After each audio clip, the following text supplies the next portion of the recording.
Transformation मी जेव्हा करवते, वजन कमी करवते, तेव्हा माझा ती चीड होती माझी, की मला एका सेटवरती छक्का म्हणून चिडवत होते. म्हणजे हे कानावर आलं होतं की बॅरिएट्रिक सर्जरी वगैरे अजूनही बोलतात ते. आणि काय इंजेक्शन आले ते, कुठले ते काहीतरी इंजेक्शन हा, आले. हा. आता ते कमेंट्स येतात माझ्या त्या आधीच्या पॉडकास्ट मध्ये की इंजेक्शन आणि हे ते वगैरे. लोक आता डायरेक्ट मला बघतात. मी 2021 पासून करते. बर. मी तर माझं चॅलेंज आहे की तुमच्या घरी नेऊन मला ठेवा, तुमच्या समोर मी महिन्याभरात 6 किलो वजन कमी करेन. नियम फक्त एवढाच आहे की तुम्ही काय खाता, तुम्ही हे खा. मी तर आनंद अंबानींपर्यंत पण हे पोचवा, तुम्ही फक्त महिनाभर आहे ना. आणि झाला तर 1 करोड 2 करोड मला द्या, बारीक झालात तर. मी कॉमेडी बिमेडी करत होते स्टार प्रवाहला, त्यावेळेला मी 132 झाले होते.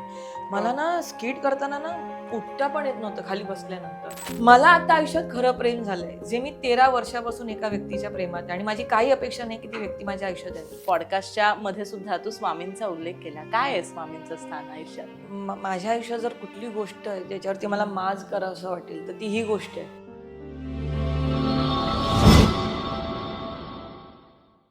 हाय, हॅलो, नमस्कार. मी गार्गी लोकमत सखीमध्ये तुम्हा सगळ्यांचं स्वागत करते.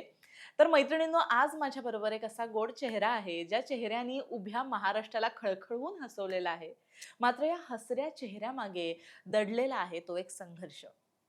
हा संघर्ष, मग ते तिचं चाळीतलं जीवन असेल किंवा त्यानंतर आलेलं डिप्रेशन किंवा त्यानंतरचा बॉडी शेमिंगचा काळ, अशा अनेक आव्हानांना, अनेक संघर्षांमध्ये एक खंबीरपणे उभी राहणारी एक सखी आपल्या बरोबर आहे. अर्थातच मी बोलते सुप्रसिद्ध अभिनेत्री आरती सोळंकी यांच्याबद्दल. आरतीताई, लोकमत सखीमध्ये तुझं स्वागत आहे. Thank you thank you. खरं तर पडद्यामागची आरती सोळंकी काय आहे, किंवा लाईट बंद केल्यानंतर, कॅमेरा बंद केल्यानंतर तिच्या आयुष्यातला तो मनातला संघर्ष सगळा आपण जाणून घेणार आहोत. अगदी गप्पा असणार आहेत आरतीताई. मी म्हणेन, पहिली गोष्ट, खूप सुंदर दिसते, खूप छान दिसते. तेव्हाही तू सुंदर दिसायची आणि आता तुझं जे ट्रान्सफॉर्मेशन आहे ते खरंच सगळ्यांना अगदी भावणारं असं आहे. खऱ्या अर्थानं अगदी आपल्या गप्पांना सुरू करण्याआधी मला तुला हेच विचारायचंय की ही ग्लॅमरची जी दुनिया आहे, त्या आधीची मला आरतीताई पाहायची आहे किंवा ऐकायची आहे, की जिच्या फारशा गोष्टी समोर आलेल्या नाहीयेत, किंवा तिचं ते आयुष्य जे चाळीमध्ये गेलेलं आहे, ती आठवण आली तरी आजही तुझे डोळे पाणावतात. आणि त्यामध्ये सगळ्यात मोठा खंबीर असा वाटा होता तो म्हणजे तुझ्या आईचा.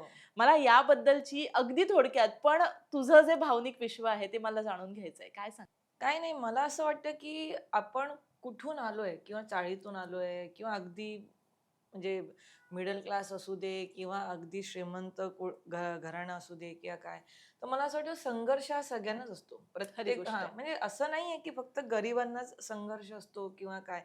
प्रत्येक व्यक्तीला संघर्ष असतो आणि तो संघर्ष असलाच पाहिजे असं मला वाटतं, कारण त्याच्यातूनच आपण आयुष्य जगत जातो, किंवा आयुष्य आपलं पुढे पुढे जातं, की आपण माणूस म्हणून त्याच्यामध्ये काय म्हणतात, एक एक स्टेप वर येत जातो. आपल्याला आपल्याला आलेले अनुभव, ते अनुभव वाईट असू दे, चांगले असू दे, तर त्या प्रत्येक अनुभवातून माणूस माणूस म्हणून आपण तयार होत असतो असं मला वाटतं. मी असं अजिबात म्हणणार नाही की मीच गरिबी बघितली आहे, मीच चाळीतून आली आहे, किंवा माझ्याबरोबर असं झालंय. माझ्यासारख्या खूप जणी आहेत. म्हणजे आत्ता मी फिट झाले वगैरे ते ठीक आहे, पण माझ्यासारख्या ज्या खूप जणी आहेत, म्हणजे 132 किलो किंवा 130 किलो वगैरे. तर असं नाहीये की जर श्रीमंत घरातली व्यक्ती आहे आणि तिचं वजन एवढं, तर त्या व्यक्तीला ते दुःख नसेल. 100% असणार. बरोबर. म्हणजे असं नाहीये की आपल्या आर्थिक परिस्थितीवर आपलं दुःख जे असतं ते हे नाही होऊ शकत, म्हणजे ठरू नाही शकत. आणि मी अजिबातच, जसं मी स्त्री पुरुष याच्यामध्ये भेदभाव नाही करत, तसं मी दुःखांमध्ये सुद्धा भेदभाव नाही करत, की आम्ही चाळीतले, आम्ही गरीब, तर आम्हाला खूप दुःख आहे, मग तुम्ही श्रीमंत, तुम्ही बंगल्यात, तुम्हाला काहीच दुःख नसेल. हे कोणी ठरवलंय? बरोबर आहे. तर मला असं वाटतं की आज अनंत अंबानी यांचं जे त्यांनी सुद्धा मध्ये ते बारीक झाले होते, ते आता परत वाढले किंवा तर ते सुद्धा कुठेतरी सफर करत असतील ना त्या गोष्टी. बरोबर आहे. हे नाही होऊ शकत, कारण त्या गोष्टी पैशाने नाही विकत घेऊ शकत. तर असं नाही होत की भेदभाव नाही होऊ शकत. तर मला असं वाटतं की स्ट्रगल हा सगळ्यांनाच असतो. अगदी बच्चन साहेबांना पण स्ट्रगल होताच. मग असं नाही म्हणू शकत की एक कलाकार म्हणून किंवा एक माणूस म्हणून स्ट्रगल फक्त माझ्याच वाट्याला आलाय, तर मी काय करू, मी चाळीतून आली आहे, माझ्या आईने आम्हाला लहानाचं मोठं केले, माझे वडील सोडून गेले वगैरे, असे खूप जण आहेत. खरी गोष्ट आहे. तर त्याच्यामुळे मला असं वाटतं की स्ट्रगल सगळ्यांनाच असतो आणि तो बरोबर आहे, तो बरोबर एक आहे. अनुभव प्रत्येकाला असतो आणि त्यातून आपण पुढे जात पुढे असतो. जात असतो. आणि अर्थात तू बोलताना आईचा आपला सुरुवातीलाही उल्लेख झाला. कसं होतं आई-बरोबरचं नातं? कारण एक असतं ना एक खंबीर एखादा पाठिंबा. कारण जेव्हा समाजामधनं तुझं जेव्हा सगळं सिनेसृष्टीतलं पण जे काही जीवन होतं, त्याच्यामधले पण आपण प्रसंग ऐकणारच आहोत. पण बऱ्यापैकी तुला असेही अनुभव आले, की जेव्हा कुठे ना कुठेतरी कमी लेखलं गेलंय, पण तेव्हा आपल्या मागे असणारी ती एक शक्ती, ती म्हणजे आई. बरोबर. कसं? काय होतं नातं ते? काय सांगशील आईबद्दल? खरं तर तिला हे पटलंच नव्हतं, की मी हं. शिक्षण सोडून ह्या क्षेत्रात आली आहे आणि बरं. खरोखर म्हणजे त्यासाठी मी तर खरी तिची माफीच मागायला पाहिजे. कारण तिने खूप कष्टाने आम्हाला दोघींनाही, आम्हा बहिणींना दोघींनाही खूप कष्टाने शिक्षण ती देत होती हं. आणि आमचं ठरलं होतं, की तिच्या ऑफिसमध्ये मला जॉब वगैरे लागणार आणि पुढे मी ते कंटिन्यू करणार वगैरे असं ते सगळं ठरलेलंच होतं आमचं. आणि त्याच्यातून मी अचानक ह्या क्षेत्रात आले, नाटक माझं सुरू झालं आणि मग मला हं. इथलं ह्या क्षेत्राचं वेड लागलं. तर तिचा विरोधच होता. हो. पण माणूस म्हणून ती खंबीरपणे उभी राहिली. म्हणजे अ, पहिल्यांदा मी ट्रेननी प्रवास करत होते. रात्री अपरात्री येत होते म्हणजे प्रयोग संपल्यानंतर हं, किंवा हं, दौरे सुरू झाले माझे. हं.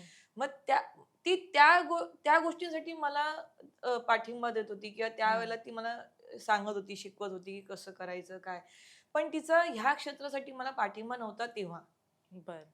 आता ती खूप खंबीरपणे उभी आहे आत्ता. कारण तिचं असं म्हणणं आहे, की आता 25 वर्ष जर आपण एका क्षेत्रात स्ट्रगल करतोय, तर मग आता मागे नाही हटायचं. हटायचं नाही. खरी गोष्ट आहे. त्याच्यामुळे प्रत्येक जण बच्चन नाही होऊ शकत. म्हणजे अमिताभ बच्चनचा मुलगा अभिषेक बच्चन त्यांना सुद्धा स्ट्रगल आहे. Very true, very true. तर मग असं नाही होऊ शकत, की जेवढे सुपरस्टार आहेत त्यांचे सगळ्यांचे आपण जर मुलं-मुली बघितले, तर ते ते ते सुद्धा काही सुपरस्टार झाले का? नाही. नाही. म्हणजे त्यांना तर आयतं सगळं मिळालेलं होतं. मिळालंय आणि मिळतंय किंवा त्यांना त्यांच्या घरात म्हणून मी काय म्हटलं लेगसी. हां, ती लेगसी असते किंवा लॉबी असते किंवा हो, काही हो. असतं. तर मला म्हणून मी म्हणते, की मी गरीब आणि श्रीमंत ह्याच्या हं. दुःख सगळ्यांना असतं, स्ट्रगल सगळ्यांना सगळ्यांना असतं. असतो. मी मी कंपेअरच करत नाही या गोष्टी. खरी गोष्ट आहे आणि खूप मोलाचा तू संदेश दिला. कारण कसं आहे, बरेचदा आपल्याकडे जेव्हा एखादी गोष्ट नसते, तेव्हा समोरच्याकडे असते, तर "अरे, ह्याच्याकडे आहे, ह्याला किती आनंद आहे" आणि आपल्याकडे ती हां, नाहीये.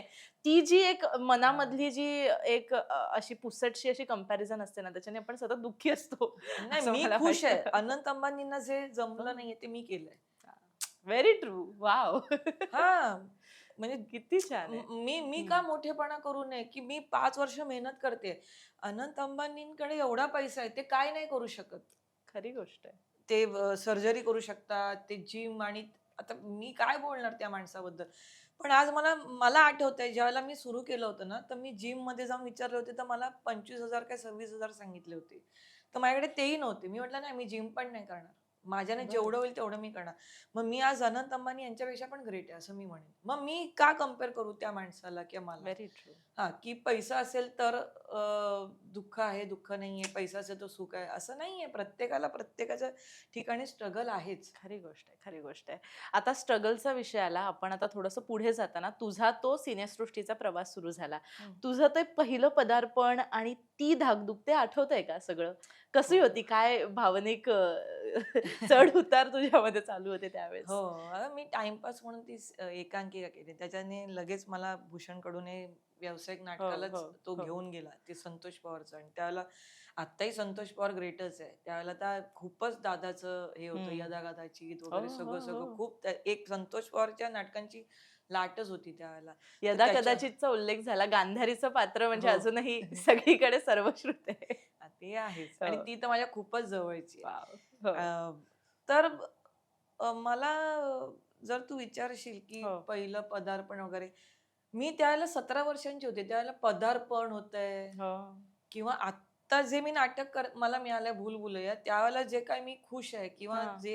तर ते त्यावेळेला खरं तर मी व्हायला पाहिजे होतं. पण मला ना त्यावेळेला त्याची त्या गोष्टीची पण किंमत कळत नव्हती किंवा ते जे मिळालंय, हं. ते किती ग्रेट आहे किंवा किती मोठं आहे. म्हणजे संतोष पवारच्या नाटकात एक एकांकिका केल्यानंतर डायरेक्ट व्यवसाय नाटक आणि त्याच्यामध्ये सुद्धा मी 3-4 कॅरेक्टर्स करते. हं.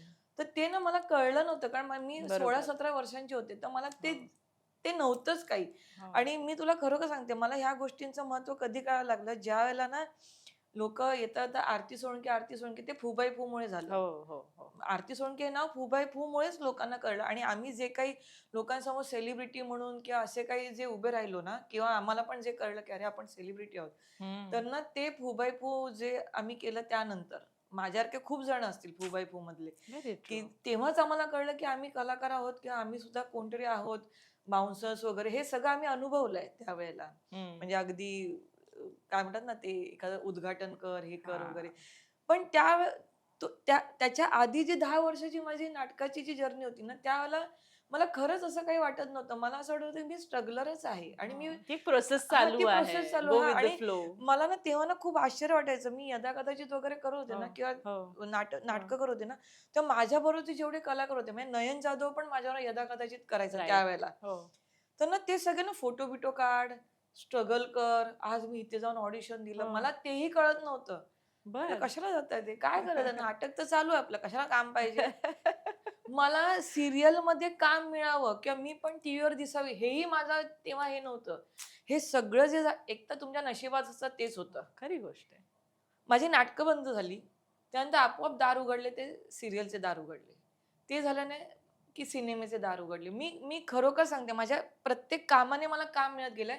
मी कधीच कुणाकडे जाऊन ना जी नाटकं केली असतील, जे हं. मी सिनेमे केले असतील, जे मी सीरियल केले असतील, काही रिएलिटी शो वगैरे ना, हां. मी एकाकडेही गेले आणि हां. त्यांनी मला हां, आता पुढचं आमचं येतंय आणि त्यात तू आहेस, असं कधीच झालं नाहीये. बरं. आत्तापर्यंत. कुमार सोनींचा आणि माझा काय संबंध आहे? हं. किंवा रंगसंगत म्हणजे अष्टविनायक जे आहेत हं. आपले दिलीप जाधव त्यांचंच आहे ते. हो. तर त्यांचा आणि माझा काय संबंध आहे? मी काय केलं त्यांच्यावर किंवा केदार सामंत आणि रणजित देसाई त्यांचं पहिलं नाटक आहे. त्यांच्यावर मी काय माझी ओळख पण नाहीये. बरोबर. ते आपोआप आलेलं आहे. तर माझी जर्नीच अशी आहे ना, की जे मला आपोआप मिळालंय ना, मला जे काही मिळालंय ते नशिबाने मिळालं. मी खरोखर सांगते. खरंय, खरंय. आता तुझ्या या स्ट्रगलिंग पिरियड बद्दल तू बोलली, की ज्या गोष्टी अगदीच म्हणजे जेव्हा अनपेक्षित येतात, हं. तेव्हा त्या गोष्टी काहीतरी आपल्या भविष्यासाठी घेऊन हो. आलेल्या असतात आणि ते आज अगदी तुझ्याकडे पाहून दिसतंय. आता या सगळ्या आम्ही अशी पात्र बघितली आहे, जिथे तू आम्हाला खळखळून हसवलेलं आहे. म्हणजे आजही मी तुझ्याशी गप्पा मारताना पण म्हटलं, की घरी जेव्हा मी म्हटलं, की मी आरती सोळंकीची मुलाखत घेणार आहे, तेव्हा त्यांचं तेच एकतर शिट्टी वाजली हे गाणं आणि दुसरं हां. म्हणजे फुबाई फू. बरोबर, म्हणजे बरोबर. ती एक मनोरंजन आणि एक ती तुझी चबली अशी छान भूमिका आम्ही पाहिली आहे. पण त्यामागे कुठे ना कुठेतरी असे काही अनुभव आहेत, जे डोळ्यात अश्रू आणणार आहेत. कुठे ना कुठेतरी असं आहे, की जे स्वतःच्याच त्या आपल्या एकंदरीत भूमिकांवरती क्वेशन मार्क करणारे असे अनुभव तुलाही आले असतील, जे ऑफसेट होते. काय म्हणजे आम्हाला ते जाणून घ्यायचे आहेत ताई अनुभव. कारण असं बरेचदा बऱ्याच नवोदित कलाकारांना सुद्धा या गोष्टीला सामोरं जावं लागू शकतं. हे बघ काय माहितीये ना प्रत्येक अनुभव काहीतरी देत असतो आणि बरोबर. मला असं वाटतं की चांगलेच अनुभव आले तर कसं चालेल मग ते बरोबर. आयुष्यच नाही तर असे खूप अनुभव आलेत म्हणजे मी तर माझा एक किस्सा सांगेन की मला इतकं वाईट कधीच वाटलं हो. नव्हतं लॉकडाऊन सुरू व्हायचे म्हणजे करोनाचा जो लॉकडाऊन सुरू हो. झाला त्याच वर्षी मला वाटतं फेब मध्ये का काहीतरी मला मुकेश छाबराकडनं फोन आला होता राइट. हा. ओके. आणि मला सांगितलं की असं असं कॅरेक्टर आहे आणि हं. नोकराणीच आहे म्हणजे बरं. हां, तर मी सांगितलं की नाही मी नोकराणी नाही करणार. दुसरं काय असेल तर सांगा. नाही मराठी बॅकग्राऊंड हं, आहे. हं, हं. तर आम्हाला कळलं की तुम्ही खूप छान कराल. तुम्हाला आवडेल. तर मी म्हटलं की तरी सुद्धा मी नोकराणी नाही करणार. असं मुकेश छाबराच्या इथून मला फोन आला तर मी त्यांना सांगितलं. तर मग पुन्हा त्यांचा मला फोन आला तर ते म्हणाले की आम्ही तुम्हाला ना ऑडिशनचं ते पाठवतो. तुम्ही ऑडिशन देऊन ठेवा कारण ह्या फिल्मचा बॅकग्राऊंडच मराठी आहे. त्याच्या कुठे ना कुठेतरी काहीतरी होऊ शकतं. कारण आम्ही बरोबर. तुमचं काम पाहिलंय, तर काहीतरी होऊ शकतं. हं, हं. आणि तो तर रोल चांगलाच आहे. तो तर हो, थ्रूआउट हो. आहे असं. तर मी म्हटलं ठीक आहे आणि मी ऑडिशन द्यायला गेले. तर हां. मी त्या नोकराणीचं पण दिलं आणि बाहेर येऊन बसले होते तर आपले एक मराठी कलाकार पण आले होते. त्यांचं नाव हं. आता गिरीश म्हणून कोणतरी होते. तर आम्ही गप्पा वगैरे मारल्या. त्यांचंही ऑडिशन झालं. तर मला मला असं वाटलं, की मी ना हे जे ऑडिशन दिलं ना, ते जरा वेगळ्या पद्धतीने दिलं तर. तर मी त्या बरं. मुलीला जाऊन सांगितलं, की मुझे ना थोड़ा अलग करना है, जो अभी जो मैंने किया है वो, हं. करके दिखा सकती हूँ क्या?" तर ती म्हणाली, "हो चालेल ना, का हां. नाही करणार?" तर तर मी ते दाखवलं. हं. दाखवलं आणि त्यांना ते आवडलं आणि तिसऱ्या दिवशी मला फोन आला, हं. की "तुमचं झालंय ओह! कास्टिंग." तर मी अच्छा. म्हटलं, की "पण मी नोकराणी नाही करणार आहे." हां. "नाही, नाही, तुम्ही जे केलं होतं ना, ते करायचंय त्या अच्छा. पद्धतीने." बरं. मग काय होतं? आणि आम्ही ते शशांक खेतान जे हां, डिरेक्टर होते, हां, हां. तर मिस्टर लेले नावाची फिल्म येणार होती. बर. वरुण धवन, ही आपली जान्हवी कपूर, त्यानंतर आपली भूमी पेडणेकर आणि रेणुका शहाणे आणि बर. मी, बर. असं ते अरे वा. कास्टिंग होतं आणि शशांक खेतान होते डिरेक्टर. हा. हा.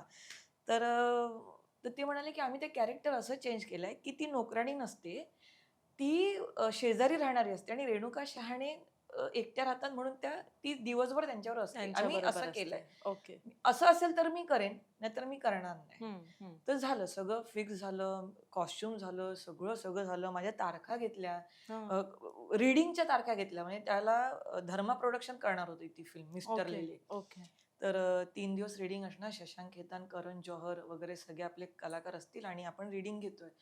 तर मी आपलं कधी नव्हते मेट्रोमध्ये जाऊन चप्पल विप्पल सगळं घेऊन, कपडे बिपडे आईसोबत. बर. हा, म्हणजे मी तशी नाहीच आहे ना, हा. काही घातलं की. पण तिथे 3 दिवस जायचं, तर 3 दिवसांसाठी वेगळे कपडे वगैरे. माझे कॉस्ट्युम झाले, माझं सगळं सगळं झालं. माझ्याकडे मेल पण आहे आत्ताही त्या धर्मा प्रोडक्शन कडून. सगळं झालं आणि त्याचं लग्न वरुण वरुण धवनचं. धवनचं. आणि कुली नंबर 1 नावाची त्याची जी हो. फिल्म. हो. तर तो म्हणाला कुली नंबर 1 आणि लग्न पण आहे, तर त्याच्यामुळे ते पुढे गेलंय. असं अच्छा. पुढे गेलं आणि लॉकडाऊन लागलं. लॉकडाऊन ओ. लागलं आणि ओके. मग असं झालं की ती फिल्मच होत नाहीये. असं झालं. मग मला कळवण्यात आलं. हम्म. आणि नंतर असं झालं की त्याचा बॅकग्राऊंड जरा चेंज केला आणि वरुण धवन नाही, मी नाही, असं कॅरेक्टर ते चेंज झाले. मग विकी कौशल, मला वाटतं भूमी पेडणेकर, कियारा अडवाणी आणि तृप्ती खामकर. माझ्याऐवजी तृप्ती खामकर होती, रेणुका शहाणे आणि तृप्ती ओ. खामकर. आणि पण तिने ती नोकराणीच केली असं मला वाटतं त्याच्यामध्ये. बर. तर मला मला दुःख नाहीये, कारण ते तिच्या नशिबात होतं, ते तिला तिला मिळालं. मिळालं. पण ह्या गोष्टी असतात ना की आपण दुःख नाही करून घ्यायचं. त्याचं मी अजून एक सांगते, कारण जसं माझ्या हातून हा सिनेमा गेला, तसंच शिट्टी वाजली हे गाणं माझ्याकडे नव्हतंच. माझ्याऐवजी अच्छा. पौर्णिमा आयरे होती. ओ. पौर्णिमा आयरे होती आणि ओके. ती ती आधी होती आणि नंतर ते मला आलंय. तर मग अशी काम बर. आपल्याला आली आहेत ना, की आपल्यामुळे कोणाचं तरी काम गेलंय. खरी गोष्ट आहे. मग दुसऱ्यामुळे तुमचंही कधीतरी जाणारच आहे. मग ते तुम्ही फारच चांगल्याने घेतलं पाहिजे, की ठीक आहे, हे माझ्या नशिबात नव्हतं. तर मी कसलं भारी. हां, म्हणजे आत्ता जे अ, कलाकार आहेत, म्हणजे सगळेच आपण, तर मला असं वाटतं, की आपण ना दोन्ही गोष्टी ना खूप चांगल्या पद्धतीने घेतल्या पाहिजेत. कधी-कधी आपल्यामुळे कोणाचं तरी काम जातंय, तर कधीतरी कोणामुळे तरी आपलंही जाणार आहे. ह्या दोन्ही गोष्टी आपण सांभाळल्या पाहिजेत. खरी गोष्ट आहे. आणि हे सगळं करत असताना ताई, आपल्या म्हणजे गप्पा मारत असताना तू उल्लेख केला होता की सिरियल्स किंवा टेलिव्हिजन करताना पण काही अशा आपल्याच सेलिब्रिटींच्या बरोबर असे काही अनुभव आलेले होते की जे थोडे, काय म्हणतो ना, की मनाला लागणारे होते. हो. काय काय आहे. बोलशील? म्हणजे ते तर मी तुला सांगते ना, की सेलिब्रिटी वगैरे मी असं म्हणणार नाही, पण माझे खूप जवळचे आणि अगदी घरात येणं-जाणं वगैरे, किंवा मी ज्या व्यक्तीला आऊ तर अजिबात नाही आहे. नाहीतर ते आई म्हटल्यानंतर लोकांना वाटेल आऊ, आणि मग ती माझ्यावरती माझी चांगलीच करेल, कारण ती बिचारी चांगलीच आहे. हो. खरं तर मी ज्या इंडस्ट्रीमध्ये जेव्हापासून आहे, तेव्हापासून मी आऊ किंवा नाना पाटेकर म्हणा, किंवा काही अशी मंडळी आहेत, अरे ते म्हणजे त्यांचा ऑराच असा आहे ना, की ते खतरनाकच वाटतात. आदरयुक्त भीती आहे ते मनामध्ये ऍक्च्युली असते. आदरयुक्तच हो. भीती असते. पण मी तुला खरं सांगू ना, आतापर्यंत जेवढ्या जणी मला भेटल्या सिनियर्स, त्याच्यामध्ये सगळ्यात गोड बाई म्हणजे उषा उषा नाडकर्णी. नाडकर्णी. आणि खरी बाई. हम्म. तू काहीही म्हण, तिच्या मनात असं ते ती बोलते. पण ती कधी कोणाचा काट्या काढ किंवा कोणाला तरी त्रास दे, किंवा मी सिनियर आहे म्हणून काहीतरी आगाऊपणा कर, तसं नाहीये तिचं. उलट मला तिच्याबद्दल खूप वाईट ऐकलं होतं मी. म्हणजे तिला भेटायच्या आधी, की अरे ती खूप डेंजर आहे, हे आहे, ते आहे. म्हणजे मिसकन्सेप्शन. हां, हां, हां. जे काय असेल ते ती पण सांगते. ती पण सांगते. हे माझ्या कानावर आलं होतं. पण मी तुला खरं सांगू ना, तिच्यासारखी गोड बाई मला तरी अजूनपर्यंत इंडस्ट्रीमध्ये नाही भेटली किंवा दिसली खरंय, पण खरंय. नाहीये. आहेत, अनुभव खूप आहेत. ते काही सांगण्यासारखे फार सांगण्यासारखे नाहीत. कारण मला असं वाटतं, की ना प्रत्येक ठिकाणी अनुभव आलेत मला. तर मी प्रत्येक ठिकाणचा अनुभव नाही सांगू शकत. बरोबर. पण वाईट कधी वाटतं माहितीये का? जेव्हा तू प्रोफेशनली काम करते आणि तू मला त्रास देते, तर मला इतकं वाईट वाटणार नाही. हो. पण जेव्हा आपण प्रोफेशन आणि जरा कुठे आपण वैयक्तिकरित्या जवळ येतो, त्या व्यक्तीकडून जर आपल्याला त्रास मिळाला ना, तर खूप त्रास होतो. म्हणजे कधीतरी ना काम करताना, एकत्र काम करताना ना, आपण कुणातरी आई समजून जातो, ताई समजून जातो, हो. आपले आदर्श समजून जातो. तर मग त्या व्यक्तीने आपल्याला त्रास दिला ना, की आपल्याला खूप माणूस म्हणून खूप वाईट वाटतं. तरी एखादा अनुभव. एखादा अनुभव म्हणजे मी तुला सांगितलं ना, की जेव्हा मला ट्रान्सफॉर्मेशन मी जेव्हा करवते, वजन कमी हा. करवते, तेव्हा ती चीड होती माझी, की मला एका सेटवरती छक्का म्हणून चिडवत होते, किंवा हो, मी बरं. माझ्या 2-3 वर्षापूर्वीच्या आधीच्या पॉडकास्टमध्ये पण हम्म, सांगितलं हम्म, होतं. हम्म. मला वाईट त्या गोष्टींचं नाही वाटत आहे, की ज्या बाकीच्या मला त्रास होत्या. त्यातली एक होती ना, तिचे आणि माझे संबंध आई आणि मुलीसारखे होते. तिने ते हम्म. करू नये. मी तेच सांगते, की की जवळची माणसं जेव्हा जवळ असं तुझं हे माझं करतात. घरी येणं-जाणं, तुझ्या आई-बाबांशी, तुझ्या फॅमिली, तुझ्या हम्म, मुलाशी, हे माझं इतकं चांगलं होतं, किंवा माझ्या आईला तू येऊन घरी भेटणं, हम्म, आणि मी तुला माझ्या आईचा दर्जा देते, किंवा मी तुला आई मानते, किंवा तू प्रत्येक गोष्ट मला शिकवतेस, कामाची गोष्ट शिकवतेस. तर तो एक आदर असतो, की आदर्श असता तुम्ही. हम्म. तर तुम्ही हे करू नये असं मला वाटतं. आणि हे केल्यामुळे काय तुम्हाला काही पैसे मिळतात का, तुम्हाला 2 कामं मिळतात किंवा काय हम्म, मिळतं? हम्म. आणि बरोबर. असं नाही की फक्त ती सीनियर आहे म्हणून. अगं मला तर आहे ना, आत्ता सुद्धा अनुभव येतायत. काय ज्यांचं म्हणते? पहिलं काम आहे, पहिलं नाटक आहे, त्याही बर. मला त्रास देतात. बर. हो, पण आत्ता काय माहिती ना, आता गंमत अशी आहे, की तेव्हा आपण आहे ना बोलू शकत नव्हतो. आता सोशल मीडियामुळे ना आपण व्यक्त होऊ व्यक्त शकतो. होतोय, आणि ना हे खूप छान झालंय मला असं वाटतं, खरंय, की खरंय. माझ्या आधीचे जे जे काही हे होते, म्हणजे मला माहीत नव्हते, की माझ्याबद्दलचे विचार किंवा हम्म, कोण काय पसरवतंय किंवा काय. हम्म, त्यावेळेला हे सोशल मीडिया वगैरे हे नव्हतंच, काहीच नव्हतं. हम्म.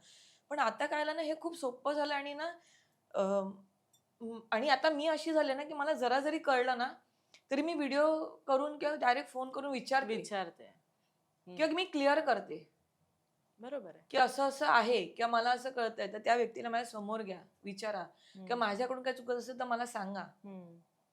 खरंय. म्हणजे मध्ये सुद्धा आता मी एक पोस्ट टाकली होती. हम्म, मी रिस्पेक्ट देतेय, मी तुम्हाला उलटं मदत करतेय. हम्म, खरं ते माझं काम नाही आहे. ॲज अ हम्म. प्रोफेशनल मी आर्टिस्ट आहे. त्याचे तुम्ही पैसे घेतायत, तर मी तुम्हाला रिस्पेक्ट देते म्हणून मी हो. तुम्हाला मदत करते. तर त्या मदतीचा तुम्ही गैरफायदा घेऊ नका. आणि एक तर माझा स्वभाव असा आहे ना, मला खोटं बोललेलं आवडत नाही. हम्म. म्हणजे कधी-कधी मीही जे आपल्याला खोटं बोलावंच लागतं, तर माझं असे खूप अनुभव आहेत, की मी स्वतःहून जाऊन सांगितलं, की "मी ना जरा खोटं बोलले होते, असं नाहीये." म्हणजे अच्छा. माझा स्वभाव असा आहे. तर हम्म. मला ते कुठेतरी असं वाटतं, की तुम्ही ना रिस्पेक्ट मिळतोय, किंवा म्हणजे मला काय वाटतं, की आम्हाला ना दाखवायला लावू नका, बरोबर.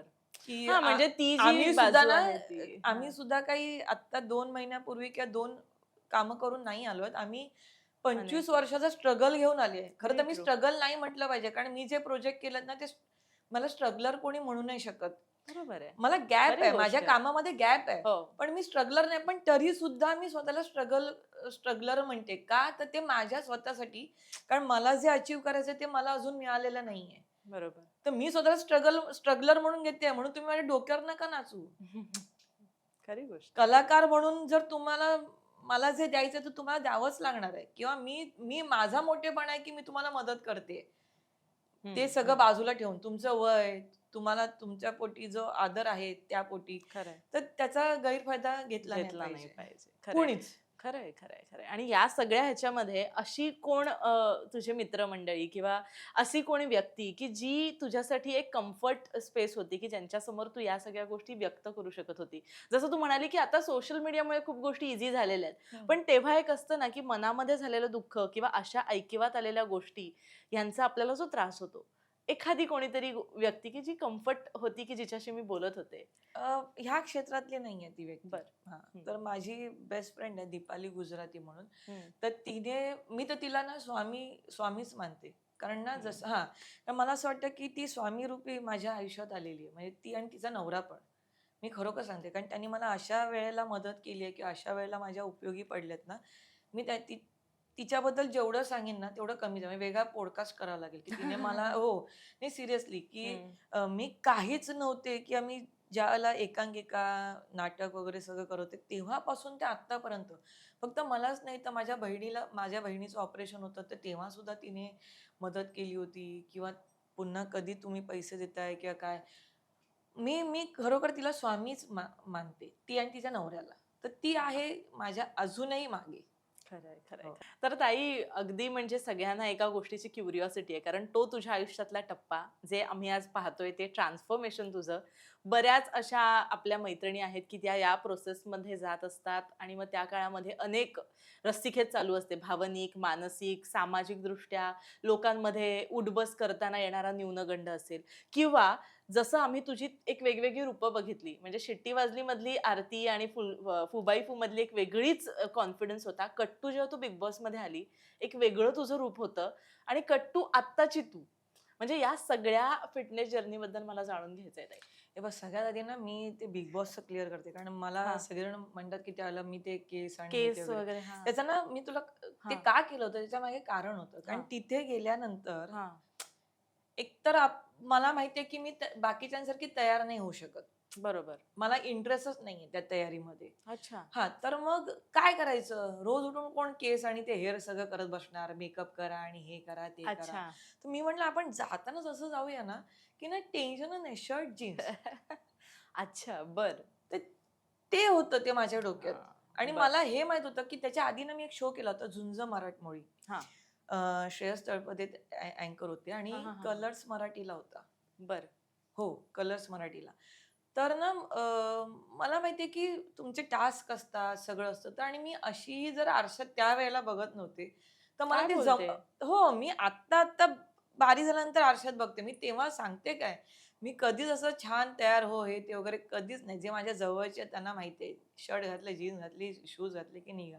बरं आणि तू अशी गप्पा होती. मारताना हाही उल्लेख केला, की तुझ्याकडे आरसाही ठेवायची नाहीस. आरसा पण नव्हता. नंतर आता मी आरसा घेतला तो घरात आणि लावलाय. तर बरं. मला ना ते टेन्शन नको होतं, हं. की आता मी तिकडे बिग बॉसच्या घरात गेल्यानंतर काय करायचं, हेअरचं काय करायचं, ते काय करायचं.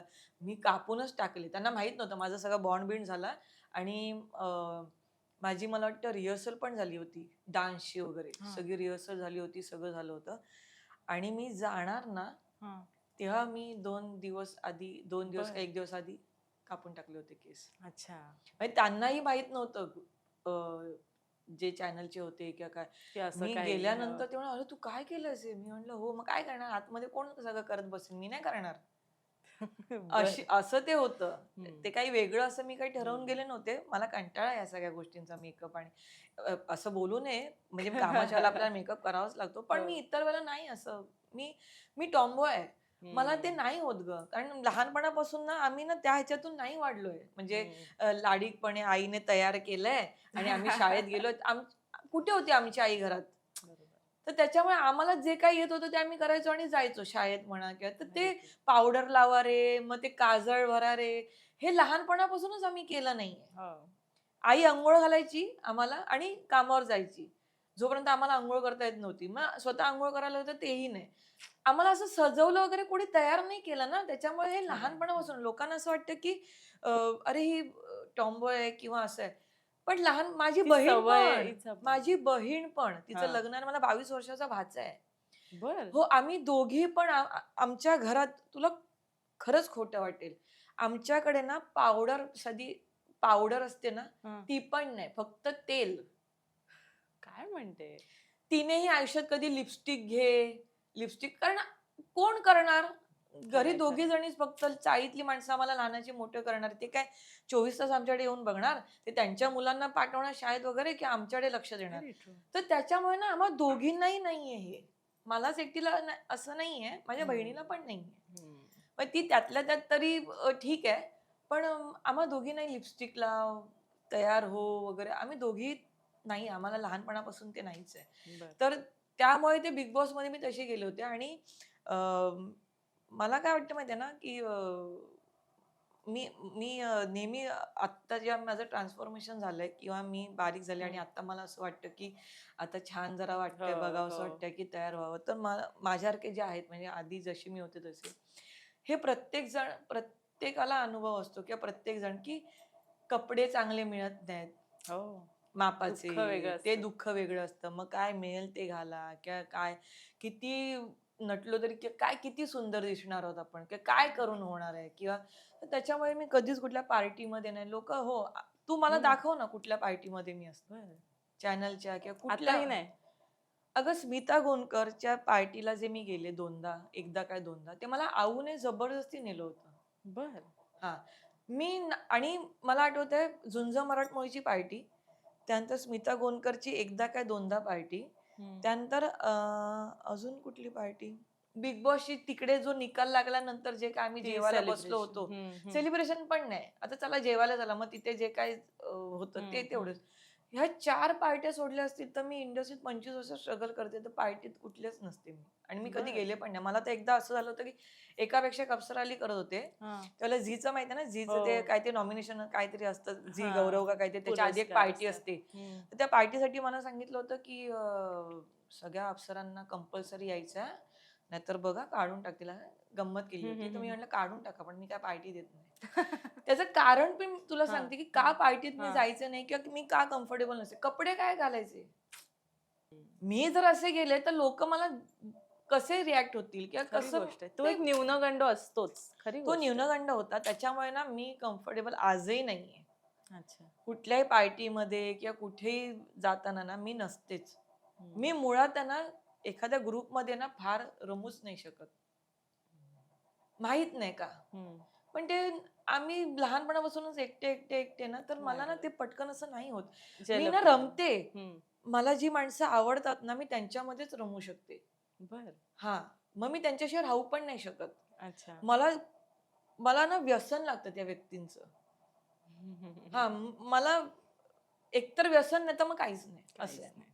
आणि मग ह्याच्या मागचं राज काय आहे? काय? हे सगळ्यांना जाणून घ्यायचं, की हे जे तुझं ट्रान्सफॉर्मेशन आहे, काय असं तू खाल्लंस, काय असं तू केलंस, की आज आम्हाला असं एक वेगळं रूप तुझं दिसतंय? हे बघा आता ना ते पण आहे ना सगळ्यांना खोटं वाटतं. आता मी काय करू? माझ्या प्रत्येक मी आता कसं त्यांना समजावू? कारण माझे जे चाळीतले त्यांना हो, माहिती आहे हो. माझी आई आहे. हं.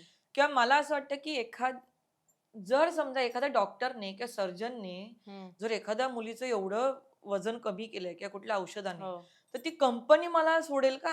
हो. किंवा तो डॉक्टर मला त्याचं त्याचं मोठं नाव होणार आहे ना. बरोबर आहे. तो सोडेल का? की नाही, नाही मी सांगणार, की मी केलंय म्हणून केलंय किंवा हे म्हणून. केलंय. हां. किंवा सर्जरी होते किंवा काय होतं, तर काहीतरी होतं तुमच्या हो, शरीरात. म्हणजे हे कानावर आलं होतं, की बॅरिएट्रिक सर्जरी हो, वगैरे अजूनही झाली असेल. बोलतात ते आणि काय इंजेक्शन आले ते कुठले ते? काहीतरी इंजेक्शन्स आलेत. हां, ते हां, आता ते कमेंट्स येतात माझ्या त्या हां. आधीच्या हो, पॉडकास्टमध्ये, की इंजेक्शन आणि हे ते वगैरे. हो, एक साधी गोष्ट आहे. लोकं आत्ता डायरेक्ट मला बघतायत. मी हो. 2021 पासून करते. बरं. मी तर माझं चॅलेंज आहे, की तुमच्या घरी नेऊन मला ठेवा. हं. तुमच्या समोर मी महिन्याभरात 6 किलो वजन कमी करेन. बरं, पण मग असं काय करतेस तू? हे बघ सोप्पं आहे. मी हां, एक तुला सांगू का? हां. हा जाडेपणा कधी आलाय? आधीच्या माणसांमध्ये होता का एवढा जाडेपणा? नाही. मी सगळं करून झालंय. मी जिम, पर्सनल ट्रेनर, त्यानंतर मी दावरे केलंय. हां. हो, मी दावऱ्यांकडे बरं. पण जाऊन आली आहे. त्यानंतर मी काय-काय केलंय, आयुर्वेदिक केलंय, मी होमिओपॅथी केलंय. मी सगळं केलंय आणि मी सगळं करून थकले, थकली आहे. पैसे घालवले आणि नंतर मी म्हटलं, की आत्ता मी गावी गेले होते. हं. हां, माझी मावशी वारली होती, तर गावी गेले होते, तर ना तिकडे माझ्या आईची मावशी आली. ती जवळ-जवळ 100 क्रॉस. बरं. 100 क्रॉस आणि तिचे केस काळे. बरं. लाज वाटली, लाज वाटणारं काय ते. आणि ती व्यवस्थित चालतेय. हं, तिच्या बोलण्यामध्ये वगैरे असं काही नाहीये. हं. आणि आईची मावशी. माझी आई तिच्यासमोर थकली होती, पण ती बरं. नाही. तर मी ना विचार केला, की अरे हे माणसं कशी काय एवढी फिट आहेत आणि हे हं, काय खातात ती लोकं? हं, ज्वारीची भाकरी, हं, भाजी. हं. त्यांच्याकडे ना तुमचं चीज आहे, ना बटर आहे, ना काहीच नाही. खरी गोष्ट आहे. मैदा आहे. सकाळी उठून ते काळा चहा किंवा हं. काळा चहा म्हणजे गावी कोरा आपण चहा कोरा असतो. चहा. हां. तो किंवा चहा हं, त्यानंतर ते डायरेक्ट जेवतात. हं, भाजी, भाकरी असं ते वगैरे खातात. त्यानंतर हं. दिवसभर त्यांचं त्याच्यावर असतं. आज ते किती फिट आहेत. खरं आहे आणि त्यांचं आयुष्यमान पण केवढं आणि होतं. मी तिला ना ऑब्झर्व्ह केलं, हां. ती ना संध्याकाळी जेवायची. म्हणजे बरं. 6:00-6:30 वाजता. म्हणजे दुपारचं जेवण हां, म्हणजे त्यावेळेस. ती सकाळी ओके. 11 वाजता वगैरे खायची. मी हां. तिला ऑब्झर्व्ह केलं, की ती सकाळी कोरा चहा प्यायची, त्याच्यावर काहीच नाही. त्यानंतर ती 10-10:30 वाजता ना भाजी-भाकरी खायची. परत ती दुपारी पण भाजी-भाकरी खायची. बरं. आणि संध्याकाळी ना सूर्यास्त व्हायला आला, हां. की मग ती खायची. बरं, म्हणजे हे इंटरमिटेंट फास्टिंग सारखंच झालं की. तर मी ना तिला आयुष्यभर हे 100 क्रॉस केले हिने, असं केलंय. तर मी हां. आणि मग ना ह्याच्यावरती चर्चा सुरू झाली माझी घरामध्ये. तर मग हे तर आहेच ना, की सूर्य हम्म. उगवल्यानंतर खायचं असतं आणि सूर्यास्तानंतर नाही खायचं नाही असतं. खायचं मग असतं. ही तेच करते फॉलो. तर त्यालाच मी आपण इंटरमिटंट फास्टिंग हां आणि म्हणतो. त्यालाच आपण आता काय नावं देतो आणि सगळं करतोय. तर हो. बरं शेतातलं काकडी मिळाली खाल्ली. ऑर्गॅनिक एकदम. ऑर्गॅनिक हो. हे टोमॅटो त्याच्यावरती तर टोमॅटो पाहिजेच, मुळा पाहिजे, हम्म. त्याच्यावरती मुळ्याची पानं खाणार, हे खाणार. दात एक पडलेला नाही. बापरे. अगं मी तुला तेच सांगते ना, मी तिला ऑब्झर्व्ह केलं म्हटलं ही हम्म. काय करते? मी तिथून जे घेऊन आले म्हटलं मी आता फक्त घरातलं खाणार ज्वारीची भाकरी आणि भाजी बर. आणि सकाळी खाणार आणि दुपारी जेवणार. त्यानंतर मी काहीच खाणार नाही. हम्म. मी तेवढंच केलं आणि मी चालणार खूप. हम्म. मी खूप चालायचे. मी आत्ता पण तुला दाखवते. मी आत्ता आपला पॉडकास्ट आहे त्यानंतर आता माझा शो आहे म्हणून आज 15,000 स्टेप्स झालेत. नाहीतर माझे दिवसाचे 30,000 स्टेप्स होतात. बापरे. हो, मग वेळ आणि असं काही नाहीये. हे तर हो. खूपच चुकीचं आहे जे आपल्याला माहिती आहे. सकाळी उठून चालायचं. त्यानंतर हां, तुम्ही कधीही चाला. ते तुम्हाला चरबीने सांगितलंय, की मी सकाळचाच वितळणार आहे, की तुम्हाला तुमच्या चरबीने सांगितलंय का? ती कधीही वितळणार आहे. तुम्ही तेव्हा तिला वितळवणार. खरी गोष्ट आहे. त्याच्यामुळे हा नियमच नाहीये. नियम फक्त एवढाच आहे, की तुम्ही काय खाता? हम्म. तुम्ही हे खा. मी तर आनंद अंबानींपर्यंत पण हे पोहोचवा. तुम्ही फक्त महिनाभर आहे ना आणि वाव. झालात तर 1 करोड 2 करोड मला द्या. बारीक झालात तर. वाव. फक्त सलाड सलाड पण मी ना असं ते खास आणा, मग ते करा, अजिबात नाही. माझे ठरलेले सलाड म्हणजे काय घरात काय असतं? टोमॅटो असतो, कांदा असतो. अगदीच मला जर मी दादरला वगैरे आले, तर मी बीट वगैरे घेऊन गेले किंवा काय मुळा वगैरे असं. हम्म. माझी आई खाते हां, तिला हा. लागतं सलाड वगैरे. हा. ती खाते पण मला ते कापायला पण कंटाळा येतो. मी तुला खरंच सांगते घरात आणि काही हां, म्हणजे असं नाहीये की हा. तेलकट नाही. हा. अजिबात नाही. मी गोड पण खाते. पण वा. मला गोड खायचं असेल तर मी संध्याकाळ नंतर नाही खात. म्हणजे हम्म. आत्ता नाटक सुरू झालं ना, त्यापासून ते सगळे म्हणजे ना एकत्र येतात. मग गोड-बीड जे खाणं खाणं सुरू झालं होतं. आणि रिहर्सलमुळे परत भूक लागायला लागली. हम्म. रात्रीचं जेवण तर नाहीच, माझं बंदच आहे. मी आता हम्म. परत ते सुरू केलंय. 3 किलो वजन परत माझं मी कमी केलं. रात्रीचं नाहीच जेवायचं. तुम्हाला बारीक व्हायचं ना, तुम्हाला वजन कमी करायचं ना, वजन कमी करायचं जाऊ दे. बारीक माणसाने सुद्धा 2दाच जेवायचं असतं खरं म्हणजे. हम्म. म्हणजे हे सगळं ताटातलंच तुझं रहस्य आहे. ताटातलं आणि घरातलं. घरातलं. कोण होणार कमाल. नाही? मी 30,000 स्टेप्स मी चालते. हम्म. मी समजा मी 70-80 किलो वजन कमी केले. अरे तुम्ही 10,000 स्टेप्स चाला, तुम्ही 10 किलो वजन नाही कमी करू शकत? आणि खरी गोष्ट आहे. मी पेशन्स इतके ठेवलेत ना, मी स्वतःला त्या बाबतीत खूप मानते. महिना 2 महिन्यात वजन नाही कमी झालं, की लोकं हे होतात, की जाऊ द्या आणि हो, मग नाही कंटाळतात आणि मग आणि मग ते सोडून सोडून देतात. देतात. हो. मी सलग आज 5 वर्ष करते. हम्म. पेशन्स पाहिजे आणि शिस्त पाहिजे तुमच्यामध्ये. खरंय, पहाटे खरंय, लवकर खरंय. उठणं आणि आणि वेळेत करा. सगळं होतं. का नाही होणार? मला कमाल, तुमच्या कमाल. घरी नेऊन ठेवा. मी तुमच्या समोर करेन. चला तुम्हीच द्या मला काय भाजी-भाकरी द्यायची ती. तेल एवढं पाहिजे, तेल तेवढं पाहिजे नाही. मी गोड पण खाते. पुरणपोळी, तूप-बीप मला सगळं लागतं. सगळं खाते मी. गुड. आणि सगळं खाऊन मी बारीक झाले. मला तेच लोकांपर्यंत पोहोचवायचंय. हे जिमला हां, जर तुम्हाला तशी तुम्हाला बॉडी बॉडी हा. पाहिजे असेल तर तुम्ही जिमला गेलंच मसल पाहिजे. Strong, muscle strength. स्ट्राँग पाहिजे आणि हे. मग जिमला जा. त्याच्याशिवाय पर्याय नाहीये. हम्म. खरी गोष्ट हां, आहे. इथे कसं आहे, की आता माझं 132 वरून मी एवढी आली आहे 70 पर्यंत किंवा हे. तर ते तुमचं लूज होणारच ना. तुमची बरोबर चामडी आहे. तर लूज लूज होणारच ना. होणार.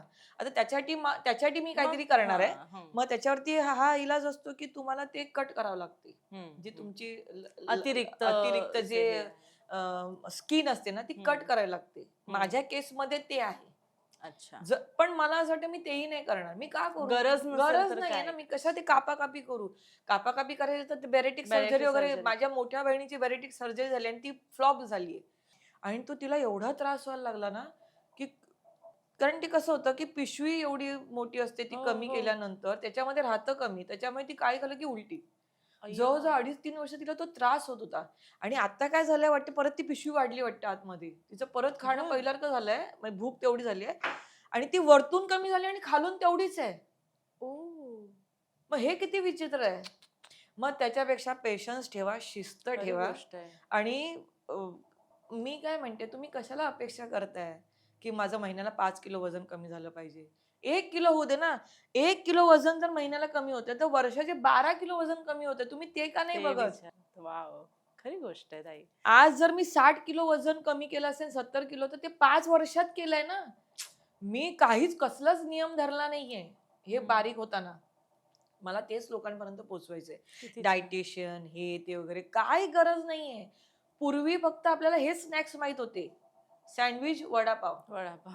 मी वडापाव आजही हां. लोकांना खोटं वाटेल पण मी 3 वडापावच्या खाली खाऊ शकत नाही. माझा वीक पॉइंट आहे वडापाव. काय पण बोलते? मी जर वडापाव मला माहितीये मी 3 किंवा 4 खाणार आहे, तर तर मग मी बाकीचं बॅलन्स करते. मी जेवताना खाईन ना. मी जेवणाच्या वेळेला वडापाव खाईन 4 हां. किंवा 3 वडापाव खाईन. माझा एक्झॅक्टली. वीक पॉइंट आहे वडापाव. मी सोडलाच नाहीये. लोकं तळलेलं वडा कोण खाणार? मी बाबा खाते. मला पाहिजे ते खाते आणि कमाल, व्यवस्थित कमाल. खाते. म्हणजे हो. तू आज इतकी भरभरून बोलते, माझ्या सतत मनात येते, की 5 वर्ष आधी हेच वाटलेलं का? हे असं तू बोलशील किंवा हे असं काहीतरी घडेल ताई? नाही, अजिबात नाही. मी कॉमेडी-बिमेडी करत होते स्टार हो, प्रवाहला. त्यावेळेला मी 132 झाले होते. हो. मला ना स्किट करताना ना उठता पण येत नव्हतं खाली बसल्यानंतर. काय बोलते? हो, माझे फोटो बघशील ना, एकतर तो फोटो बघून तर मला आजही एवढं हसायला येतं. माझ्या बाजूला शेखर फडके बसलाय. हं. तो लहान मुलगा वाटतोय माझ्या बाजूला. होय काय? एवढा कॉमेडी फोटो येतो. तर मी खूपच झाले होते. हं. मला खरंच आणि ना मी तेव्हा सुरुवात केली होती कॉमेडी-बिमेडीला. तर हे अतुल तोडणकर वगैरे ना सगळे हसायचे. "तू हं. नको करू डॅड, तुला नाही जमणार आहे." पण तू करून दाखवलंस. जेव्हा 50 किलोची हो. मी समोर आले ना, तेव्हा सगळेजण "अगं कसं केलंस तू?" तर सगळ्यांनाच ते वाटलं होतं, हां, की म्हणजे मी सर्जरी किंवा सर्जरी काय. केली अरे आहे. पण सर्जरी केल्यावरती टाके असतील, काहीतरी असतील, कुठेतरी केलं असेल, कुठल्यातरी डॉक्टरने काय माझ्या आईने केली ती सर्जरी का मी स्वतःच फाडून घेतलंय? काहीतरी झालं असेल ना.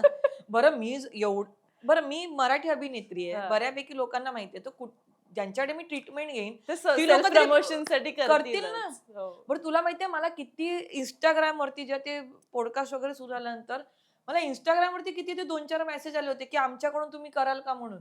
की आमचं प्रॉडक्ट घेतल्यामुळे तुम्ही बारीक झाले. मी म्हटलं मी नाही ओह! करणार. ओके. मी नाही करणार. उद्या समजा जर त्यांचं प्रॉडक्ट काहीतरी चुकीचं फेल निघालं, झालं वगैरे. मग मी डेंजर. म्हटलं मी ते नाही करणार. मला उलटा हा मेसेज पोहोचवायचा आहे, की हं. मला ना वाईट वाटतं. जेव्हा ना माझ्यासारखी त्यावेळेला जशी मी होते तशी हं. माणसं समोर आली ना, तर मला असं वाटतं, की ह्या व्यक्तीला सांगू का, की हे सोप्पं आहे. फक्त पेशन्स आणि शिस्त ठेव. खरी गोष्ट आहे. खा सगळंच, पण घरातलं खा. खरं आहे आणि मला असं वाटतं लोकमत सखी हा एक उत्तम प्लॅटफॉर्म आहे, की त्याच्या मार्फत ही गोष्ट भल्या-भल्या आपल्या सखींपर्यंत हो, पोहोचते. मी खरोखर खरी सांगते गोष्ट आहे. अजिबात नाराज होऊ नका. अजिबात हे करू नका. खरं आहे, खरं काही आहे. खूप मोठी गोष्ट नाहीये. फक्त पेशन्स हवेत. बरं आणि ह्या सगळ्यामध्ये जी मानसिकदृष्ट्या तुला जो त्रास होत होता, म्हणजे जसं आपण बोलत होतो, की बरेच असे काही आजारही जडले, की त्याच्याने पुन्हा वजन फ्लक्च्युएट होणं, वर हो. होणं, खाली होणं. काय तो अनुभव होता आणि मुळात डिप्रेशन ही फेज कधी तुझ्या आयुष्यात आली? डिप्रेशन हे मला खूप आधीच आलं होतं. पण त्याच्यातून मी निघाले आणि मला ते निघाल्यानंतर कळलं, की हे डिप्रेशन असतं. तेव्हा अच्छा. कुठे हे सगळं. ते मोठ्या-मोठ्या कलाकारांना झाल्यानंतर जेव्हा बोलायला लागले, त्या छोट्या-छोट्या कलाकारांना पण डिप्रेशन सुरू झाले, की मला मला डिप्रेशन आहे. असं काही नसतं. डिप्रेशन म्हणजे काय टेन्शन आणि मग ते झोप न लागणं हे ते वगैरे ते असतं. तर त्याला ना खूप मला असं वाटतं, की खूप त्याला चढ-चढ चढवलाय. त्या हं. टेन्शनला आणि डिप्रेशन हे नाव दिलंय. मग गोळ्या घ्याव्याच लागतात. मग सायकियाट्रिस्टकडे जावंच लागतं हे ते. कशाला? मला डिप्रेशनमधून माझ्या आईने बाहेर काढलंय. बरं. हो, म्हणजे मला एक वेळ अशी आली होती, की मला असं वाटत होतं, की मी काहीच काम करू शकत नाही. तर माझी आई म्हणाली, की "जे आधीचं काम केलंय ना, ते बघ ते ते तुमच्या खरंय, मोबाईलवर दिसतं ना, खरंय. ते बघ." आणि मी ते बघत गेले, तर मी म्हणणार, "हे मला येतंय." मी तशी बाहेर आले. हं. किंवा त्याच्या आधी सुद्धा मी ज्या हं. घरात बसले होते 2-2, अडीच-अडीच वर्ष, तो काळ माझ्या आईने माझ्या समोर ठेवला, की "तेव्हाही तू बसली होतीस. तेव्हाही असलं काही झालं नव्हतं तुला." हं. मग ती काय सायकियाट्रिस्ट आहे? मग मी सांगू की की माझी आई तुमचं तिथे तुम्ही 10,000 देण्यापेक्षा इकडे या, इथे ₹1000 अरे काय म्हणजे असं खरंय, काही खरंय. नसतं गं. आणि मग ते जो तुला प्रॉब्लेम झाला होता, ज्याच्यावर तू मात केली, हं. ज्याचा तू उल्लेख केला, की सलमान खानला हो. सुद्धा सेम त्या गोष्टीतून तो गेलेला आहे. आणि ती गोष्ट त्यानंतर तुला जेव्हा जाणवली, तेव्हा तो अजूनही तुझ्याबरोबर आहे, पण you know how to conquer that. हां. मला असा आजार झाला होता ना 2019ला आधी मला वाटलं होतं की दाताचा प्रॉब्लेम आहे. हां. म्हणजे ना करंट बसायचा करंट. हं, तर मी दाताच्या डॉक्टरांकडे गेले तर ते म्हणाले, "दात व्यवस्थित आहे." सगळं ते हं. एक्स-रे वगैरे काढला, हे सगळं झालं. त्यानंतर मग ते वाढत गेलं तर एका पॉइंटला माझं तोंडच उघडेना. म्हणजे माझी उजवी बाजू जी आहे पूर्ण हं. ही बाजू, हां. तर ते पूर्ण ना जसं आपल्याला करंट लागतो ना, हं. तसं करंटच लागे म्हणजे जॉच्या इकडे. हा पूर्ण म्हणजे होय. अगदी हे इथून ॲक्चुअली कसं असतं ना, की आपला ना अर्धा चेहरा म्हणजे अर्धा-अर्धा चेहरा असा हे असतो. इथे पॉइंट असतात त्या नसचे. हं. इथे आणि इथे. तर तिथून ना 3 शाखा निघालेल्या असतात. एक इथे, इथे आणि मग इथे. हम्म. तर जर त्या नसला जर कुठेतरी डिस्टर्ब होत असेल रक्त हम्म. पुरवठा होताना, तर जो जीवघेणी त्रास तुम्हाला होतो, म्हणजे मी समजू शकते की सलमान खानला कुठल्या प्रकारे त्रास झाला असेल. बर त्याला ट्रायजेमिनियन न्यूरोलजिया म्हणतात. बर म्हणजे तुम्ही जर तो सुरू झाला तर 7-8 महिने बरं का असतं ते. बर हां. आणि त्याला इलाज म्हणजे आत्ता म्हणतात की सर्जरी होते किंवा काय होतं. पण मला असं वाटतं की तसं काही नाहीये. मी सगळं करून झालंय. म्हणजे अगदी एम-आर-आय वगैरे जे हम्म. न्यूरोलॉजिस्ट असतात वगैरे हम्म. सगळं झालंय. हम्म. त्याच्यातून काहीच झालं नाही आणि मला असं ना कळलं एका पॉइंटला, की जेव्हा ना मला टेन्शन नसतं किंवा मी हॅपी वगैरे असते ना, तेव्हा ते नाही होत. हम्म. की हम्म. मग ते बरं-बरं होत जातं. आणि जेव्हा पुन्हा चिड होते, मी रागाने काहीतरी बोलले किंवा काय, मग तेव्हा ती नस पुन्हा ती ट्रिगर पण होते. ते हे कशामुळे, ह्याच्या मागचं कारण? मी जेव्हा एम-आर-आय केला होता ना, तेव्हा मला माझ्या न्यूरोलॉजिस्टने सांगितलं होतं, की जो रक्तपुरवठा आहे, जो तिकडनं हम्म. रक्तपुरवठा हम्म. ब्रेनला ती कनेक्ट असते. हम्म. तर ते रक्तपुरवठ्याला अडथळे येतायत. बर, हां, त्याच्यामुळे त्याच्यामुळे. आता ते सलमान खानने तिथे जाऊन सर्जरी केली असणार, तर तेच झालं असणार, की ते जो अडथळा असतो ना, ते ती ते लोकं हे ब्लॉकेज करतात. काढलं असावं. काढलं हम्म. असेल किंवा काहीतरी केलं असेल. हम्म. हम्म. हम्म. पण इथे तरी अजून भारतात आहे की नाही मला माहीत नाही आणि आता होतेय ती सर्जरी असं मला म्हणजे ऐकलंय मी. पण मला हम्म. असं वाटतं की मी त्याच्यावरती मात मिळवली आणि त्याच्यामुळे ना मी बऱ्यापैकी शांत पण झाली. हम्म. आणि या सगळ्यामध्ये एक असं असतं ना, की एक आध्यात्मिक शक्ती असते, हं. की जी आपल्याला एक पाठिंबा देत असते. आणि तू बऱ्याच ठिकाणी, इव्हन आपल्या पॉडकास्टच्या मध्ये सुद्धा तू स्वामींचा उल्लेख केला. काय आहे स्वामींचं स्थान आयुष्यात? माझ्या आयुष्यात जर कुठली गोष्ट आहे ज्याच्यावरती मला हम्म. माज करावंसं वाटेल, तर ती ही गोष्ट आहे, की स्वामी समोरून आलेत माझ्याकडे. हो. हो, हो. माझा अनुभव फारच वेगळा आहे काय स्वामींबद्दल आणि होतं अनुभव? अ, म्हणजे मला कोणीतरी सांगितलं, की ते सांगू नकोस. त्याच्यावर मी फार बर आधी मी बर. सांगायचे, हम्म. पण नंतर मला जे आध्यात्मिक ज्यांना मी गुरु मानते बर. किंवा काय, तर त्यांनी मला सांगितलं, की "नको सांगू. काय होतं तुला मी सांगते. हम्म. का नको सांगू?" ती गोष्ट माझ्यामधली आणि स्वामींमधली आहे आणि ती गोष्ट फार मोठी आहे ना. हो. स्वामी समर्थ म्हणजे ती मी का माझ्या आईबद्दल किंवा माझ्या आईबद्दल पण कोणी बोललं तर मला सहन होणार नाही. तर ते बरोबर माझे आहे. गुरुमाऊली आहेत. तर मी जर सांगतेय आणि जर ते कुणाला खरं नाही वाटलं किंवा त्याच्यावरती जर तशी कोणी, रिएक्शन आली, हो हो, बरोबर आहे. तर मी ती का सहन करू? किंवा मी का सांगू लोकांना, की बरोबर. मला काय अनुभव आला किंवा स्वामी कसे माझ्या आयुष्यात आलेत. हम्म. तर मला सांगितलं, की नको सांगू, पण मी नाही सांगत. पण मी खरं सांगते, जर मला कुठल्या गोष्टीचा माज करायचा असेल आयुष्यात, हम्म. तर मी हा करेन, की आणि माझे अनुभव पण तसेच आहेत. बर. स्वामींचे माझे अनुभव फार ग्रेट आहेत. म्हणजे आणि मला जे अनुभव आलेत ते लोकांनी अनुभव घेतलेत. होय. त्याच्यामुळे काही लोकांना पण माहिती आहे, की अरे नाही हां, हिला स्वामींचं आहे. ही कार्टी कधी-कधी बोलते, होऊन जातं किंवा बऱ्याच वेळेला काही गोष्टी आपल्या तोंडातून निघून जातात किंवा मी बोलता-बोलता बोलून जाते, की बघा स्वामींच्या कृपेने होईल बघा असं हम्म. किंवा हम्म. तर ते होतंच. कधीच असं झालं नाहीये, की हम्म. स्वामींचं नाव घेऊन मी काहीतरी बोलले आणि ते हे झालंय. पण मला खूप अनुभव आहेत. आणि असं मी ठरवून काही स्वामींचं नाव वगैरे घेत नाही. जिथे मला खूप असं आतून वाटतं ना, की हे होणार काय? म्हणजे आत्ता मी सांगते, आमच्या शेजारचा पोरगा हम्म. 10वी ला होता. तर तो हम्म. अजून परीक्षा पण सुरू झाली नव्हती. तर मी म्हणत की 85% हां, तुला 85% लक्षात ठेव 85%. त्याची आई म्हणाली, "पास झाला ना आमच्यासाठी खूप आहे." मेसेज येतात ना. हो हो त्याच्या वडिलांना तो गावी गेला. हो. त्याच्या वडिलांना मेसेज आला. ते पहिले माझ्याकडे आले, माझ्या आईकडे. 85% मिळाले. काय बोलते? करेक्ट 85%. बरं, कमाल आता कमाल. आता आपल्या क्षेत्रातलं मी एक उदाहरण देते. हम्म. जितेंद्र जोशीची बायको मिताली जोशी. तर आम्ही एक सीरियल करत होतो हम्म. लक्ष्मण रेखा त्यावेळेला 2009 हा, ला. आठवतंय. त्यावेळेला आमचा ग्रुप कबड्डी आणि हे कबड्डी होतं. आणि हे होता. बरोबर. तर त्यावेळेला ते भाड्याने राहत होते अच्छा. गोरेगावमध्ये. तर असंच आम्ही एकत्र वगैरे भेटायचो कधी घरी वगैरे. तर ती म्हणाली, की "यार घर घ्यायचंय, प्रयत्न करतोय भाड्याचं वगैरे." तर मी म्हटलं, "कशाला काळजी करतेस तू? तुला पवईला 2 बीएचके लागणार आहे म्हाडाचा 13 किंवा 14 मजल्यावर. कशाला काळजी करतेस?" बर. असं मी मस्करीत बोलून गेले होते. दोघी-तिघी आम्ही होतो. 7-8 महिन्यानंतर तिचा मला फोन आला, "कुठे आहेस तू?" मी म्हटलं, "घरी आहे." "मला घर लागलं." म्हटलं, "क्या बात!" आणि तेव्हा तिने फॉर्म पण भरला नव्हता. अच्छा. त्या लोकांनी फॉर्म पण भरला नव्हता. बर. घर लागलं, पवईला लागलं, 2 बीएचके लागलं, म्हाडाचं लागलं आणि 13 किंवा 14 मजल्यावरच लागलं. काय बोलते? काय बोलशील? आता ह्याला काय म्हणशील तू? खरी खरी ती ती कृपा आहे, ती एक हां, शक्ती आहे. मी असं म्हणत नाही, की मी हम्म. स्वामी आहे किंवा मी हा. ते ना होऊन जातं होऊन गं. जात. ते आपण खूप बरोबर आहे. मनापासून ना, ते कुठेतरी स्वामी ना, ते म्हणत आहे काय टी बोलले, जाऊ दे करूया.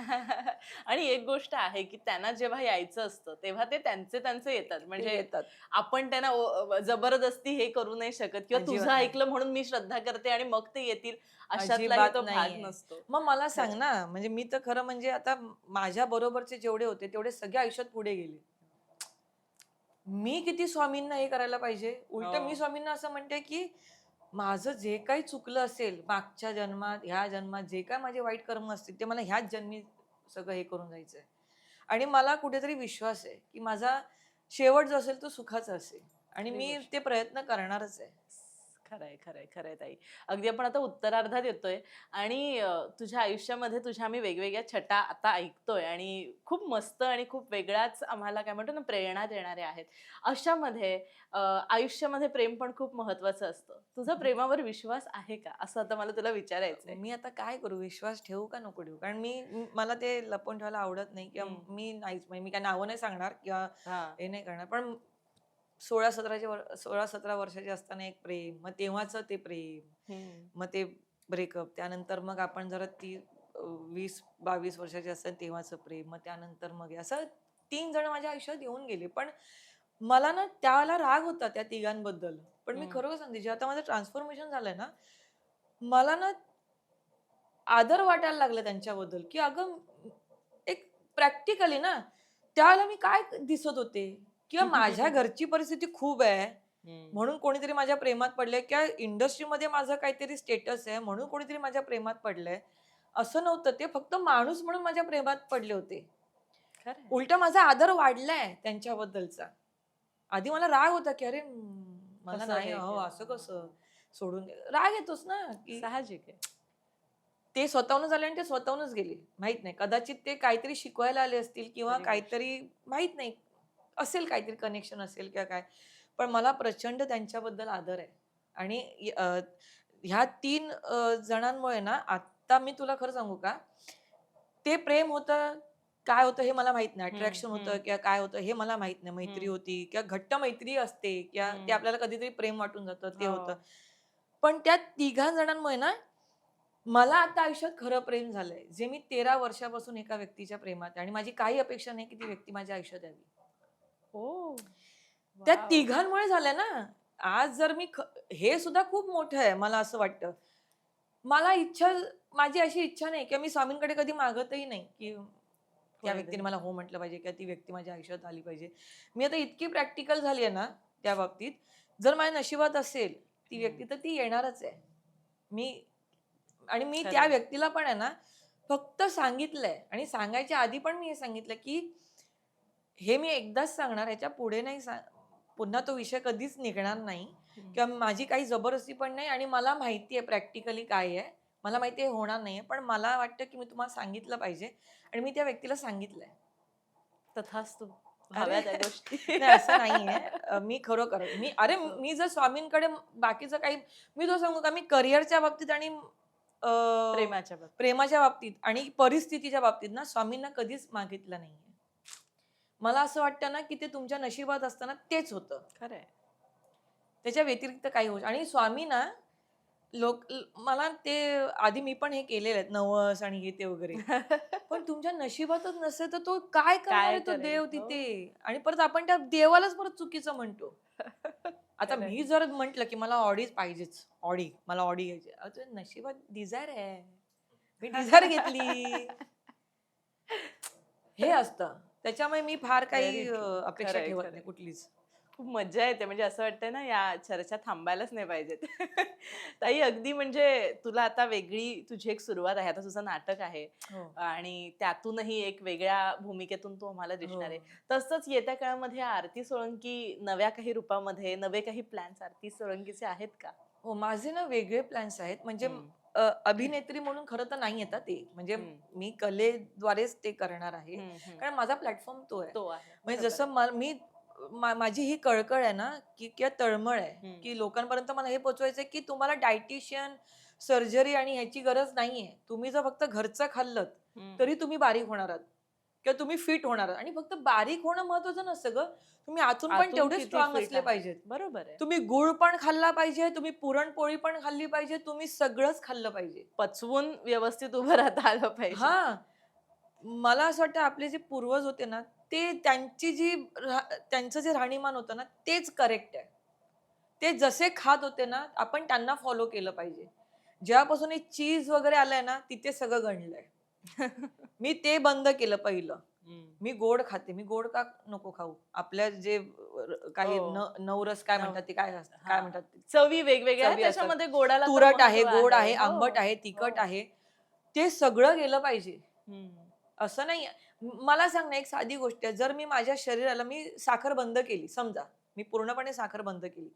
एक 6 महिन्यानंतर अगर समजा चुकून मी साखर खाल्ली ना, तर मला शुगर बिगर होईल. हो बरोबर आहे. लहान मुलांना आपण सगळं देतो खायला. त्याला बरं कधी बीपी होत नाही. बरोबर साधी आहे. गोष्ट आहे ना. त्याला का होत Right. नाहीये? तर हे मानसिक पण असतात काही खरी गोष्टी गोष्ट आजार. आहे. मानसिक असतात. हां, तर त्यासाठी ना मला ना असं काहीतरी करायचंय ना, ज्याच्यासाठी हा. मी खूप प्रयत्न करते आणि मला माहिती आहे ते राहिलंय फक्त पैसे अभावी राहिलंय. कारण मला ते खूप छान पद्धतीने करायचंय म्हणून मी तो वेळ घेते. मी पैसे खरंय खरंय. जमवते. पण मला माहिती की जर ते व्यवस्थित झालं स्वामी कृपेने ना, तर म्हणजे माझ्यासाठी तर ते खूपच चांगलं असेल, की आधीची आरती सोळंकी आणि ते तशा रूपात मी येणं हम्म. आणि जर जर माझा जर्नी जर लोकांनी माझ्यासारखे जे हम्म. आहेत, त्यांनी जर माझा जर्नी जर फॉलो केला, हम्म. काही फॉलो करायची गरज नाही आरती हम्म. सोळंकीला. हम्म. ती काही डाएट वगैरे देणार नाही तुम्हाला. ती फक्त हम्म. एवढंच सांगणार, तुम्ही रात्रीचं जेवण बंद करा, 2दा खा, घरचं खा आणि पोट भरून खा. हा. मी एकच भाकरी खाईन, मी दीडच भाकरी खाईन, अर्धी भाकरी खाईन, तसंही नाही. पोट भरून खायचं आणि फक्त चाला, जिम करा, व्यायाम करा, काही करा, कुस्ती खेळा, धावा, काही करा, पळा. पण तुम्ही एवढं करून पण होणार आहात आणि जर ते आलं, जर माझ्या डोक्यात जे आहे, जर ते समोर आलं आणि ते जर यशस्वी झालं ना, मी तुला सांगते, हम्म. की इन्स्पिरेशन तर आत्ताही लोकं मला म्हणतात, की आई माझेच मित्रमंडळी आहेत, हो. जे त्यांच्यासमोर मी इन्स्पिरेशन त्यांनी मला बघून 15 ते 20 किलो वजन कमी केलंय. हो, बर. असे आहेत.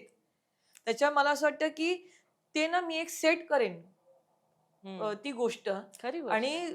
ती बघून ना बऱ्याच लोकांनी मला असं वाटतं, की ह्या सोप्या गोष्टी फॉलो केल्या ना, लोकं हेल्दी होतील खरी आणि गोष्ट त्यासाठी आहे. माझा प्रयत्न आणि आहे. तसंच व्हायला पाहिजे. खरं तर जे काही तुझ्या डोक्यात आहे ते अगदी स्वामी कृपेने छान व्हायलाच पाहिजे. त्यामध्ये शंका नाही. आणि जर ती गोष्ट झाली तर एक सौंदर्याची जी एक सुडौल हो, बांधा हो, आणि ही जी एक हो, मानसिकता आहे, ही पण लोकांची बदलून एक हो. वेगळी एक्सेप्टन्स जो आहे, मी तो मी वाढेल का असं का मला मी वाटतं. आधीचे तू खूप आधीचे ज्यावेळेला मी फुगाईफ हं. वगैरे करत होते, त्या आधीचे जर तुम्ही आमचे जर इंटरव्ह्यूज वगैरे बघाल ना, मी मी कशी जात होते विदाऊट मेकअप, तेच केस, त्यानंतर जीन्स आणि हे. मी आता अशी काय आहे माहिती का, की जे माझ्यासारखे आहेत ना, ते त्यांनी ना थोडंसं ते बघितलं पाहिजे, की अरे हे एवढं चेंज होऊ शकतं आपल्यामध्ये आणि चांगला होतो. तर मग ते पण प्रयत्न करते मी. खरंय, खरंय. आणि अगदी जाता-जाता तुझ्या सगळ्या जर्नीला एका शब्दात तुला डिस्क्राईब करायचं असेल, काय करशील? कडक, कडक, कडक, कमाल. कमाल. आणि मला असं वाटतं केल्यानं होतं आहे रे. आधी हां, केलेची आधी पाहिजे. केलेची पाहिजे ना. खरंय, खरंय. आणि ताईची ही सगळी जर्नी खऱ्या अर्थानं खूप म्हणजे चढ-उतार जरी आले असले, तसं ती म्हणाली, की प्रत्येक अनुभव आपल्याला पुढे नेत असतो, शिकवत असतो, माणूस म्हणून घडवत असतो. आणि त्याचं उत्तम उदाहरण आपल्यासमोर आहे. जरी वजन वर-खाली झालं, घर की फसल है, आपण ते सगळं करू शकतो. आणि ते सगळं आपल्या ताटामध्ये आहे, जे तुम्ही तुमच्या आयुष्यात आणलं तर एकदम फिट अँड हो. फाईन होऊ शकतात. आणि ताई तुला भविष्यासाठी, तुझ्या नवीन प्रोजेक्टसाठी खूप खूप धन्यवाद. अरे! खूप गप्पा मारल्या, वेळ कसा गेला कळला नाही आणि असं वाटतंय ना या गप्पा थांबूच नयेत. आणि खूप वेगळा आदर एक म्हणतो ना तुझ्या जर्नीकडे बघून एक वेगळा आदर निर्माण झालाय तुझ्याप्रती आणि तुझा हा वेळ तू आम्हाला दिला त्याबद्दल खूप अरे! खूप धन्यवाद. अरे मला असं वाटतं, की आम्ही खरं तुमचे आभार मानले पाहिजेत. कारण अ, ह्या गोष्टी लोकांपर्यंत पोहोचतात आणि खरंय. ते चांगले आहेत. खरंय, खरंय, खरंय. त्यामुळे मैत्रिणींनो तुम्हाला हा सगळा एपिसोड कसा वाटला मला नक्की सांगा. भरपूर शेअर करा आणि मला असं वाटतं जे घ्यायचं आहे ते नक्की यातून घ्या आणि तुमचं सुद्धा आयुष्य एकदम सुदृढ करा. बाकी लोकमत सखीवर असंच प्रेम करत राहा.